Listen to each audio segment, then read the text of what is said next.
রক্ষা করে। আল্লাহ ছাড়া বাঁচাবার আমার কেউ নেই।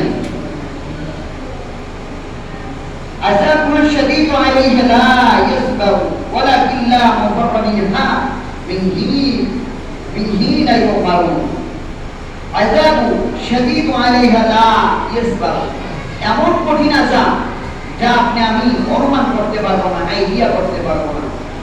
ولكن لا مفر منها حين يؤمرون এমন কঠিন আযাবের কথা শুনি আপনার আমার ফলাইবার রাস্তা কঠিন আযাবের কথা শুনিয়া আপনার আমার ছুটে পালাইবার কোন রাস্তা নাই। তখনই আপনার আমার উপর গজবের আগুনের পন্থী হয়ে যাবে, রাই হয়ে যায়।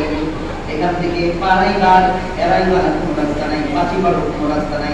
ছেলেরা মানুষই যদি তোমার উপর গজবের আগুনের রাই হয়ে যায়, বাঁচবার কোন রাস্তা নাই।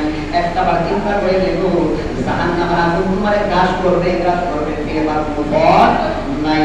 قال النبي عليه الصلاة والسلام رسول الله وقيل على النار ألف سنة حتى أمرا গজবের আগুনটা এত বড় করে একটা আগুন আমার আল্লাহ বলতেছে, এই আগুনটা আমি 1000 বছর তাপ দিব।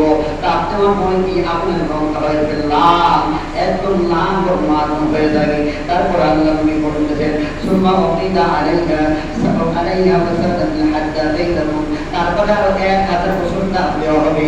তাপ দেওয়ার পর ওই লাল আগুনটাকে আল্লাহ তাআলা সাদা রং বানায়া দিবে, সাদা রং করিয়া দিবে। সুম্মা ওকিদা আলাইহা ওয়াসাদান হাত্তা সাউদাতিন, তারপর আরো 1000 বছর তাপ দেওয়া হবে। 1000 বছর তাপ দেওয়ার পর ওই সাদা আগুনের রংটা আল্লাহ কালো বানায়া দিবে। সুবহানাল্লাহ। কি হয়ে যাবে? কালো হয়ে যাবে।